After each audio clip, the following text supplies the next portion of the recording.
ଗୌତମ ବୁଦ୍ଧ କହିଥିବା ସୁଖୀ ପରିବାରର ରହସ୍ୟ ଏକ ଛୋଟ କାହାଣୀ କିନ୍ତୁ ଜୀବନ ବଦଳାଇଦେବା ଭଳି ଶିକ୍ଷା।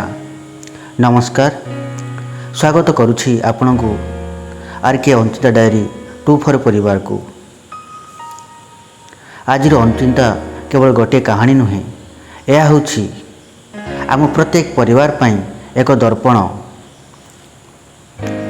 ଆମେ ସମସ୍ତେ ଚାହୁଁ ଘରେ ସୁଖ ରହୁ, ଶାନ୍ତି ରହୁ, ହସ ରହୁ, ସମସ୍ତେ ମିଳିମିଶି ରହନ୍ତୁ। କିନ୍ତୁ ପ୍ରଶ୍ନ ହେଉଛି, ସୁଖୀ ପରିବାରର ରହସ୍ୟ କ'ଣ? ଅଧିକ ଟଙ୍କା, ବଡ଼ ଘର, ଦାମୀ ଗାଡ଼ି, ନା ଆଉ କିଛି? ଗୌତମ ବୁଦ୍ଧଙ୍କ ଶିକ୍ଷା ଆମକୁ ଏହାର ଏକ ସରଳ ଉତ୍ତର ଦିଏ। ଗୌତମ ବୁଦ୍ଧଙ୍କ ନିକଟକୁ ଆସିଲେ ଜଣେ ଗୃହସ୍ଥ। ଥରେ ଜଣେ ଗୃହସ୍ଥ ବହୁତ ଚିନ୍ତିତ ହୋଇ ଗୌତମ ବୁଦ୍ଧଙ୍କ ପାଖକୁ ଆସିଲେ। ସେ କହିଲେ, ହେ ବୁଦ୍ଧ, ମୋ ପାଖରେ ଘର ଅଛି, ଧନ ଅଛି, ପରିବାର ଅଛି, କିନ୍ତୁ ମୋ ଘରେ ଶାନ୍ତି ନାହିଁ। ସ୍ୱାମୀ ସ୍ତ୍ରୀ ମଧ୍ୟରେ ଝଗଡ଼ା, ପିଲାମାନେ କଥା ଶୁଣୁନାହାନ୍ତି, ଛୋଟ ଛୋଟ କଥାରେ ମନ ଖରାପ ହୋଇଯାଏ। ମୁଁ କ'ଣ କରିବି? ବୁଦ୍ଧ ଶାନ୍ତ ଭାବରେ ତାଙ୍କ କଥା ଶୁଣିଲେ। ତାପରେ କହିଲେ, ତୁମେ ତୁମ ପରିବାରକୁ ସୁଖୀ କରିବାକୁ ଚାହୁଁଛ, କିନ୍ତୁ ପ୍ରଥମେ ନିଜକୁ ପଚାର, ତୁମେ ନିଜେ କି ସୁଖୀ? ଗୃହସ୍ଥ ଚୁପ୍ ହୋଇଗଲେ। ବୁଦ୍ଧ କହିଲେ, ଯେଉଁ ମନ ଅଶାନ୍ତ ସେହି ମନ ଘରକୁ ମଧ୍ୟ ଅଶାନ୍ତ କରିଦିଏ। ସୁଖୀ ପରିବାରର ପ୍ରଥମ ରହସ୍ୟ ପରସ୍ପର ସମ୍ମାନ।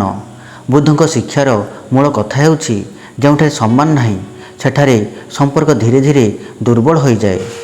ସ୍ୱାମୀ ସ୍ତ୍ରୀଙ୍କୁ ସମ୍ମାନ କରନ୍ତୁ, ସ୍ତ୍ରୀ ସ୍ୱାମୀଙ୍କୁ ସମ୍ମାନ କରନ୍ତୁ, ବଡ଼ମାନେ ଛୋଟମାନଙ୍କୁ ସମ୍ମାନ ଦିଅନ୍ତୁ, ପିଲାମାନଙ୍କ କଥା ମଧ୍ୟ ଧୈର୍ଯ୍ୟର ସହିତ ଶୁଣନ୍ତୁ। ମନେ ରଖନ୍ତୁ, ସମ୍ପର୍କ ଭାଙ୍ଗିବା ପାଇଁ ବଡ଼ ଭୁଲ ଦରକାର ନାହିଁ, ଛୋଟ ଛୋଟ ଅସମ୍ମାନ ମଧ୍ୟ ଯଥେଷ୍ଟ। ଦ୍ୱିତୀୟ ରହସ୍ୟ, କଥା କହିବା ପୂର୍ବରୁ ଭାବନ୍ତୁ। ଘରେ ଅଧିକାଂଶ ଝଗଡ଼ା ଟଙ୍କା ପାଇଁ ନୁହେଁ, କଥା ପାଇଁ ହୁଏ। ଗୋଟିଏ କଠୋର କଥା ବର୍ଷ ବର୍ଷର ସମ୍ପର୍କକୁ ଆଘାତ ଦେଇପାରେ। ତେଣୁ କିଛି କହିବା ପୂର୍ବରୁ ନିଜକୁ ପଚାରନ୍ତୁ, ମୋ କଥା ଏହି ମଣିଷକୁ ସୁଧାରିବ ନା ଭାଙ୍ଗିଦେବ? ଯଦି କଥାଟି ଆବଶ୍ୟକ ନୁହେଁ, ଚୁପ୍ ରହିବା ଭଲ। ସୁନ୍ଦର କଥା ଘରକୁ ସ୍ୱର୍ଗ କରିପାରିବେ, ଆଉ କଠୋର କଥା ଘରକୁ ନର୍କ କରିପାରେ। ତୃତୀୟ ରହସ୍ୟ, କ୍ଷମା କରିବା ଶିଖନ୍ତୁ। ପରିବାରରେ 2 ଜଣ ମଣିଷ ଥିଲେ ମତଭେଦ ହେବା ସ୍ୱାଭାବିକ, କିନ୍ତୁ ମତଭେଦକୁ ଶତ୍ରୁତାରେ ପରିଣତ କରିବା ଠିକ୍ ନୁହେଁ। କେହି ଭୁଲ କଲେ ସବୁବେଳେ ତାଙ୍କ ପୁରୁଣା ଭୁଲକୁ ମନେ ପକାଇବା ଦରକାର ନାହିଁ। କ୍ଷମା କରିବା ଦୁର୍ବଳତା ନୁହେଁ, କ୍ଷମା କରିବା ହେଉଛି ମନର ଶାନ୍ତି। ଯେଉଁ ଘରେ ମୁଁ କାହିଁକି କ୍ଷମା କରିବି ବଦଳରେ ଆମ ସମ୍ପର୍କ କିପରି ବଞ୍ଚିବ ବୋଲି ଚିନ୍ତା କରାଯାଏ, ସେହି ଘର ହିଁ ସତରେ ସୁଖୀ ହୁଏ। ଚତୁର୍ଥ ରହସ୍ୟ, ତୁଳନା କରନ୍ତୁ ନାହିଁ। ଆଜିର ସମୟରେ ଅନେକ ପରିବାରର ଅଶାନ୍ତିର ଏକ ବଡ଼ କାରଣ ହେଉଛି ତୁଳନା। ପଡ଼ୋଶୀଙ୍କ ପୁଅ ଏତେ ଭଲ ପଢ଼ୁଛି, ତୁମେ କାହିଁକି ପଢ଼ୁନାହଁ? ତାଙ୍କ ସ୍ୱାମୀ ଏତେ ଟଙ୍କା ରୋଜଗାର କରୁଛନ୍ତି, ତୁମେ କାହିଁକି ନୁହେଁ?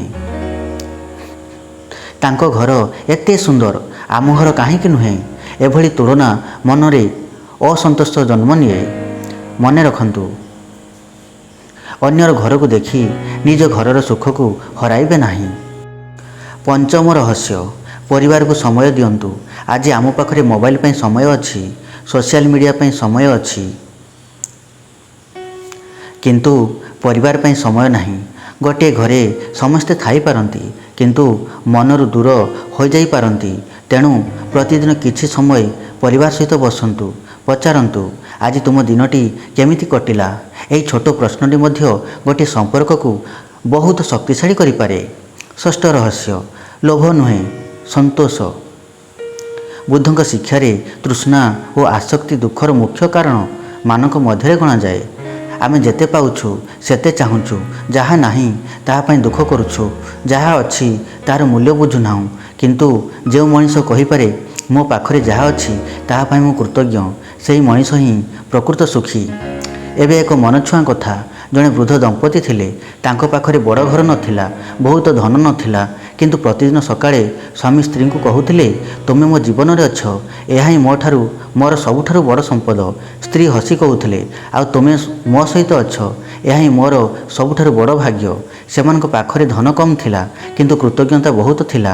ସେମାନଙ୍କ ଘର ଛୋଟ ଥିଲା କିନ୍ତୁ ହୃଦୟ ବଡ଼ ଥିଲା। ଏହା ହିଁ ସୁଖୀ ପରିବାରର ପ୍ରକୃତ ରହସ୍ୟ। ଆଜିର ଅନୁଚିନ୍ତା ମନେ ରଖନ୍ତୁ, ସୁଖୀ ପରିବାର ପାଇଁ ବଡ଼ ଘର ଦରକାର ନାହିଁ, ବଡ଼ ହୃଦୟ ଦରକାର। ଅଧିକ ଟଙ୍କା ଦରକାର ନାହିଁ, ପରସ୍ପର ପ୍ରତି ବିଶ୍ୱାସ ଦରକାର। ସବୁବେଳେ ଠିକ୍ ହେବା ଦରକାର ନାହିଁ, କେତେବେଳେ ନିଜ ଭୁଲକୁ ସ୍ୱୀକାର କରିବା ଦରକାର।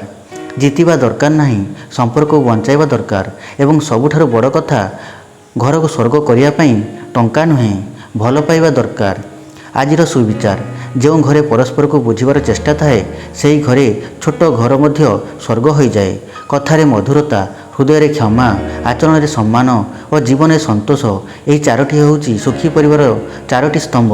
ଶେଷ କଥା, ଯଦି ଆପଣଙ୍କ ଘରେ କେବେ ଛୋଟ କଥାକୁ ନେଇ ଝଗଡ଼ା ହୁଏ ତେବେ ଆଜିଠାରୁ ଗୋଟିଏ କାମ କରନ୍ତୁ, କିଏ ଠିକ୍ ଓ କିଏ ଭୁଲ ଏହା ଭାବିବା ପୂର୍ବରୁ ଆମ ସମ୍ପର୍କ କିପରି ଠିକ୍ ରହିବ ଏହା ଭାବନ୍ତୁ। କାରଣ ଜୀବନରେ ଅନେକ ଲୋକ ମିଳିବେ କିନ୍ତୁ ପରିବାର ଭଳି ନିଜର କେହି ହେବେ ନାହିଁ।